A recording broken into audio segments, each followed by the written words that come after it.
Today we have 3 of the best value used iron sets, and we're going to compare them on TrackMan. Jake Montgomery is joining me, Master Club Fitter, Fitting Manager at the Minneapolis store.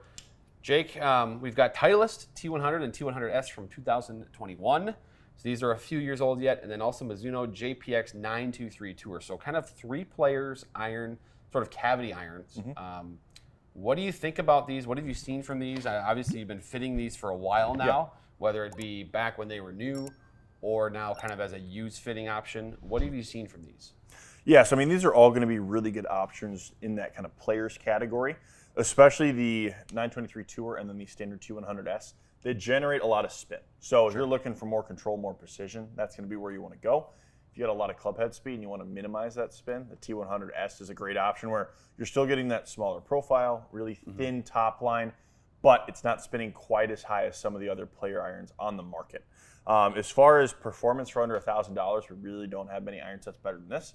I mean, some of these are even under $700. So you're getting a brand new set of players irons at a pretty good price point. That's kind of why we wanted to highlight these today. Kind of going through the 3 models of what I expect to see. I think the Tour is going to provide the softest feel as well as kind of the highest spin rate there. I think that the standard T100 is going to kind of fall in the middle as far as distance, spin, peak height goes.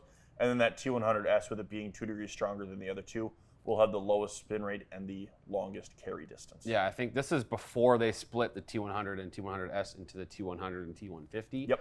Where these 2 irons look very, very similar. They pretty much are the same iron. They are basically the same iron with really that muscle channel in the back cavity here, the T100S is, and the loft are mainly the 2 differences between the 2. But this should be a fun test because we're kind of going back in time a little bit here. What was the best players cavity iron a few years ago, and these were really the 3 that were up there. So I'm ready to see some shots here. Yeah, let's do it.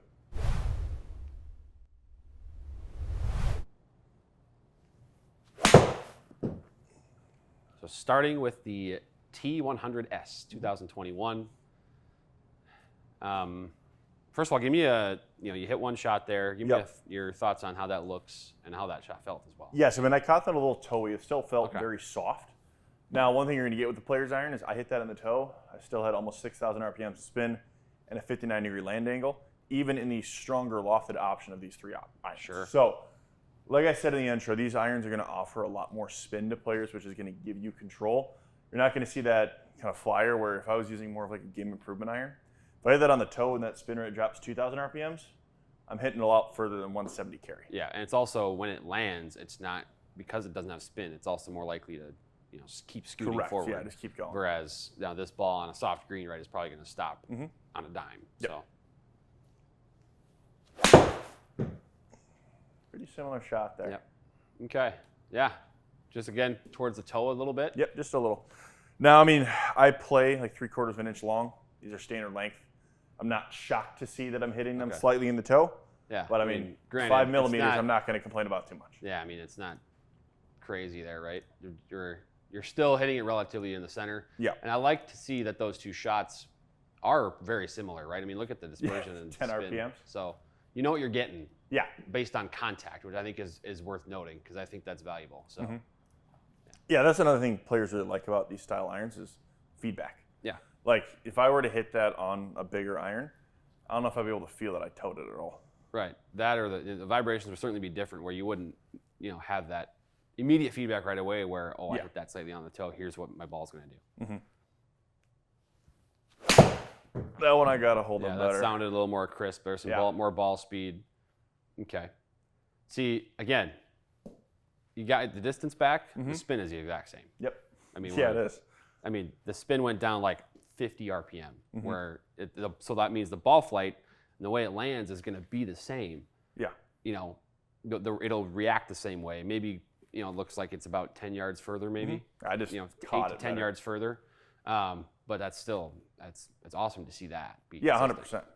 I mean, there's only so much an iron can do as far as distance consistency. Yeah. If I hit a couple on the toe and then I just flush one. So like seeing that ball speed go up to 127, that's not on the iron for that distance consistency. That's just the way that I hit it. But spin rate consistency, launch angle, land angle, those are all things that are very important. Right. And if you can hit the ball, right smack dab in the middle and maybe miss it towards the toe and get those numbers to be so similar like that, it's very good. That was a really good strike. A little left, I think. I mean, Yeah, sure, a little left. left. That's, 17 feet left. That spin is just not moving. No, it is not. And you keep hitting. I mean, that one was even a better strike than the last one. Yeah, that was the best shot I've hit today. That felt Yeah. pretty centered there. But yeah, I mean, I love seeing, even if it's turning over a little more, spin rate's not going anywhere. Land angle's still great. Peak height around 115. Very happy with all those numbers. A little skinny. Okay, I'm curious on the spin here. Okay. That spiked a I little. mean, it goes up a couple hundred RPM. Yeah. I mean, sure, but like, yeah, your height went down a little bit. Landing angle's still comfortably high enough, near 50. Yeah. On that last one. So again, I think it was just the distance dropped a little bit just because of the strike, but even still, it's like, that's a really good dispersion still. Like, I don't really think people realize how zoomed in that is. Despite, the first couple being, kind of the toe ones that didn't fly as far, if you're still missing those from your average, what is that math? 4 yards and about 7 yards from the average. I think you'd take that one. I mean, anything that has a 5-yard variance on its carry for a 7-iron, I'm pretty pleased with. I am looking for new irons this offseason. I didn't ever think about the going to use 2021, but honestly, the way that I hit those, I was pretty impressed, especially that spin rate. I mean, 134 RPMs of variation is really good. What I don't like about my current iron set is because I play it dry, I want something spinnier. But my path has become a little bit more neutral now, where if I leave anything open, it is way short because the spin rate just spikes like crazy. So seeing that spin rate be as consistent as it is a very encouraging sign. Sure, yeah. Well, I'm now curious. So we'll get you in the T100. So based on this, you would expect spin to go up. Absolutely. I'd expect spin to be 6,300. Depending on how I hit it, we might see a little bit of carry reduction. If I start catching it like I did there towards the end, I don't know if the carry is going to drop too much just because ball speed's going to hang out there, but I definitely expect spin, height, and land angle to go up. Okay. So you put the T100 down at address. Do you notice, again, from the T100S to the T100, do you notice any difference? I mean, you might see a little bit of loft there, but honestly, they just have a really, really similar profile. Yeah, and what you would notice is that the loft, might be a little higher. You just it's really the only visual difference. Okay.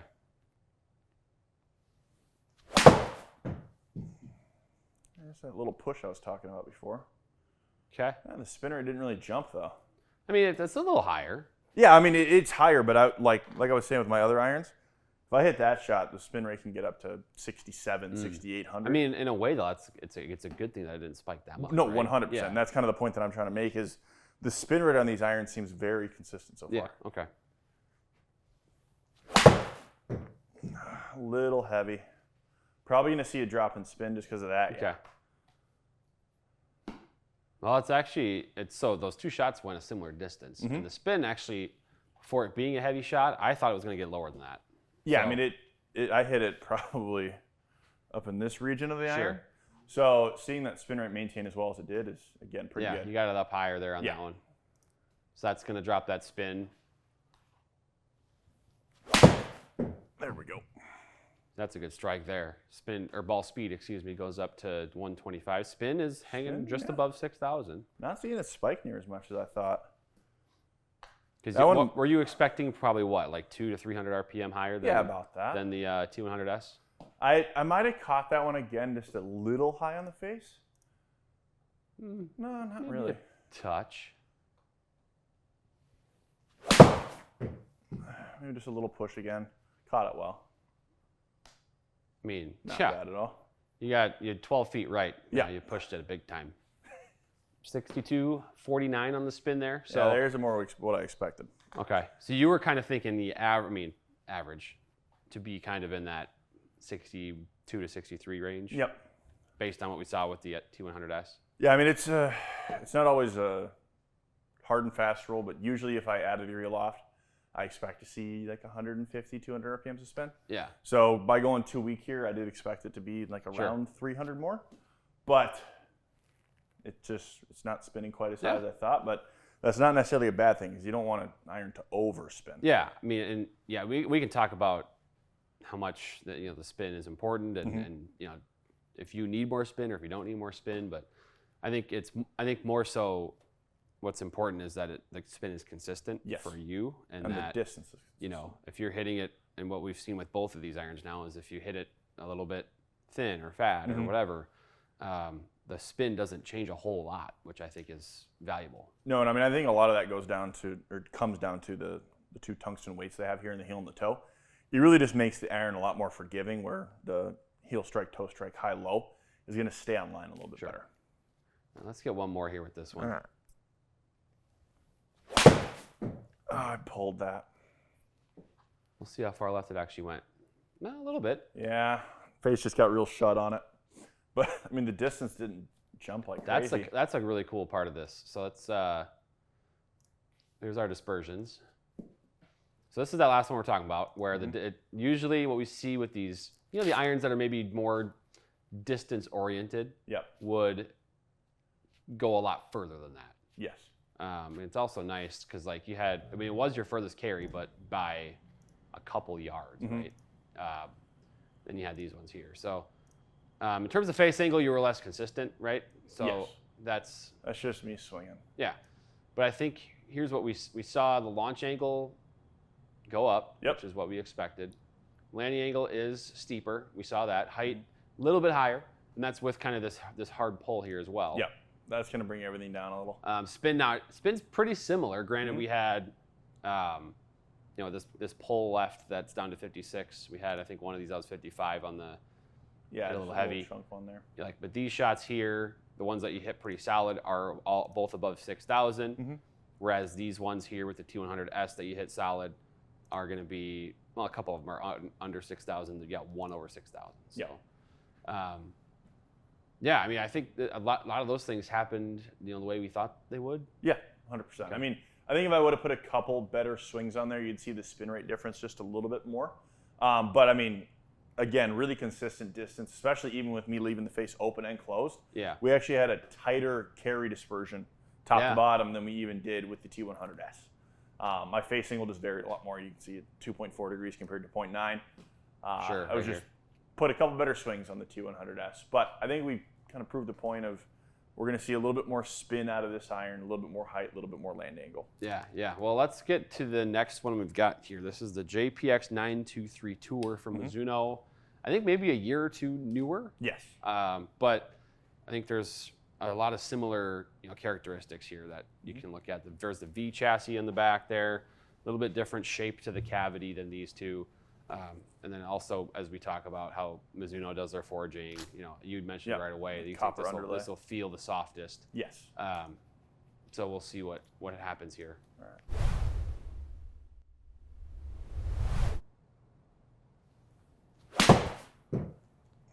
It launched a lot higher.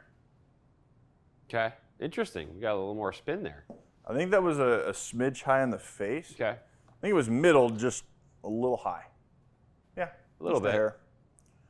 And I think this loft is actually is the same as T100, right? Yes, 100%. So it's at 34 degrees. So we'll see how that shapes up here. So it should be in that 6,000s range. Yeah, I would say. I will say immediately it felt softer. Yeah, I think it sounded a little bit more muted as well. Yeah, the T series, especially the older models, my only complaint with them is they're a little firm, and that's just personal preference. Some people like a firmer, more responsive iron. Yeah. I've always been drawn to something a little softer, but again, that's just kind of preference. Sure. Just a little push. Okay, interesting. Spinning a lot more. We're definitely seeing actually a little lower ball speed as well. Yeah. And some more spin, which again, these are good differences to notice in these irons, and it's important that that's why they're built totally different. Now when I toe it a little bit, we'll see what the spin rate does. It's still 6,000 even on a full toe. That's another iron that's just kind of helping you out when you miss. Yeah. And again, it's not a huge miss, but you can definitely see how the numbers dropped. The spin dropped, but it didn't drop a lot. No. I crushed that one. Oh, my ball speed went way up here. This could be interesting. Okay.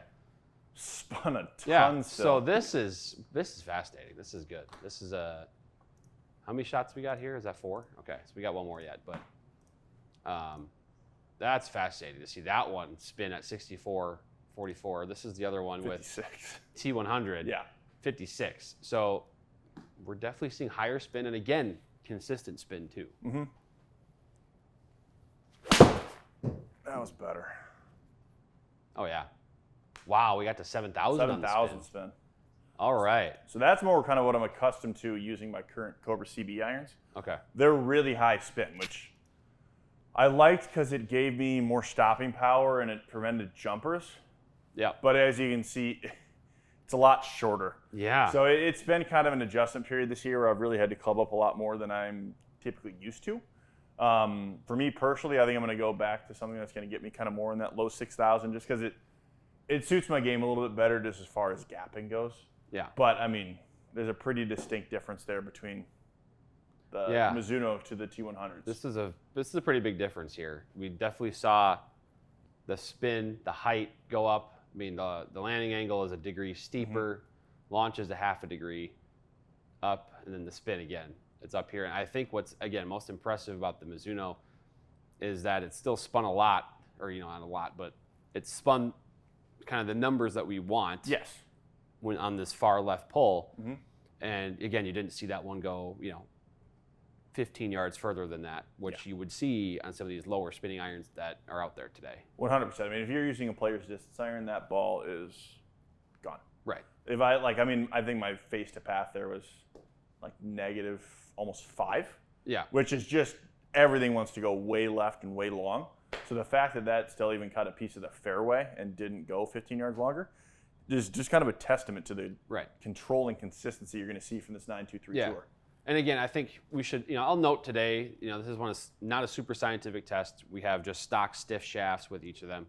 But I think what's most impressive to me about these is that irons, 4 years ago, players' cavity irons that are designed to be super forgiving. It seemed like they were pretty forgiving in this. Where, you're maybe you miss it off the toe, maybe you miss it high in the face, and the spin rates were in a very good window throughout the entire session for every iron, which I think is very important. The distances didn't waver a ton. You got 3 good options here. Yeah, I mean, when someone comes into my bay, I'm trying to put them in as small an iron as I think they can handle. Because the smaller the iron gets, the more consistent you get. The first thing I look at is, can we achieve consistent ball speed with a certain club head? If we're seeing smash factor spike up and down a lot, I know that iron's probably not quite forgiving enough for them. If we're able to maintain smash factor, which I did with these 137, 37, 34, that's when I can take a look at, okay, well, how is it spinning? How is it carrying? What's the height looking like? So, I mean, if you're a somewhat solid ball striker, going into something like this is just going to give you more consistency, more performance, and honestly, more forgiveness on a miss hit than a bigger profile iron. Because if your miss is just face angle being open or closed, a smaller profile is actually going to help you a lot more than something that's bigger, where your left miss is going to go way further. Yeah, that's a good point, because these clubs are designed to be consistent on distance and giving players what they demand in terms of control, right? Whereas some of these bigger irons, it's like distance, high launch, right? Which is great for some players, but again, if you're someone that's hitting the ball a little closer to the center of the face more often now, these are going to be really good. So I think we can draw from this JPX 923 Tour. If you need a little more spin and height and launch, of these 3, that's probably the best one for you. Of the T100 and T100S, we noticed really good performance on both. T100S, I think in general, would be the lower spinning option, lower launching option, maybe a tad more distance if you're still seeking that. And then T100, of course, still a really good option in the middle, kind of the two. Solid consistency on that one as well, which, I mean, all 3 of them were great. So, any other thoughts here, Jake, on these 3, great value used irons right now? No, I mean, I would just say if you're looking to take that next step, maybe you're into some players' distance irons right now and you wanted to get into a smaller profile, all 3 of these are great options for under $1,000. I would absolutely just recommend come in, get fit for them. We'll make sure we get the loft, the lie angle. If we need to change a shaft or something like that, we always can do that. So just make sure you get dialed in for them. Yeah, that's a great point there. We can get you fit for these as well at Second Swing. So go visit a store, connect with one of our online experts. We'll get you dialed in for one of these sets. Jake, thank you for doing the testing today. Thanks for having me.